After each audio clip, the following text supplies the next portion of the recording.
And there's another call. John and the crew of the Arrow are called to pilot a 90-metre tanker.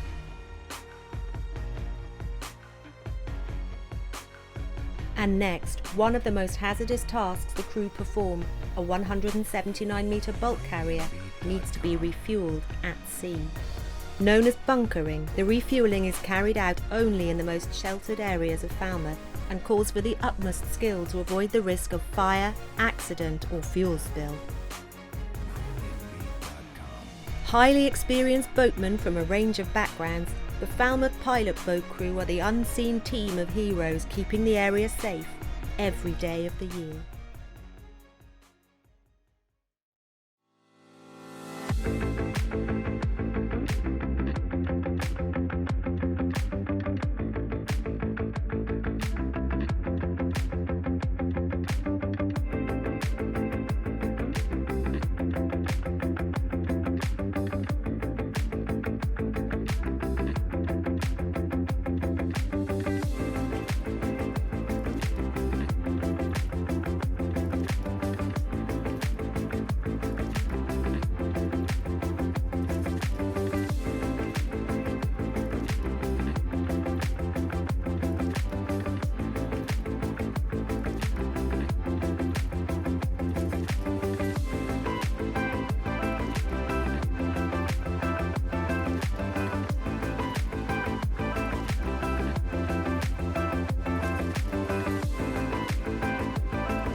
Seagrass is a highly important but generally ignored undersea ecosystem. Extremely efficient at removing carbon from the ocean and protecting coastlines from erosion. It is also a crucial habitat for many species and a nursery for others. There are 45 hectares of seagrass in Falmouth Harbour waters. Already in parts of the roads, many areas have been lost. I'm Vicky Spooner. I am the Environment and Quality Systems Manager for Falmouth Harbour. Here at Falmouth Harbour we're trying to identify our environmental impacts so we can minimise them as much as possible.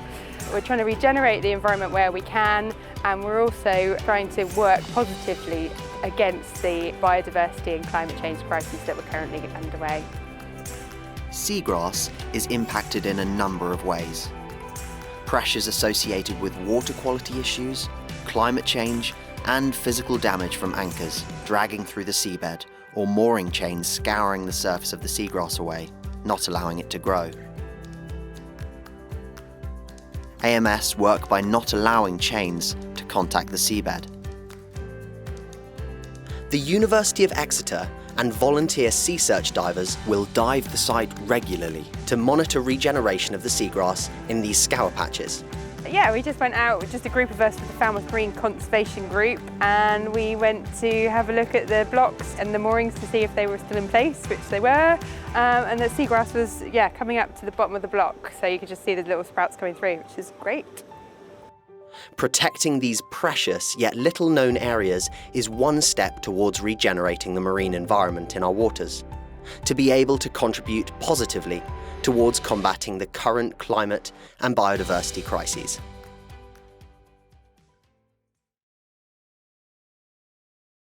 Today, we join the crew of the pilot cutter Arrow for a day in the life of a pilot boat captain. It's 6 a.m. and the crew of Arrow 2 are leaving Falmouth. Their target is the 228-metre Viking Venus, a luxury cruise liner headed for Falmouth Bay.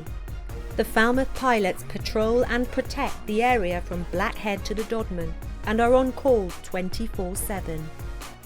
There is no room for error as they draw their 22-foot cutter alongside the massive ship, where pilot John will scale and board it using only a rope ladder. Pilots often have a perilous 9-metre climb to access ships, in swells that can reach up to 5 metres.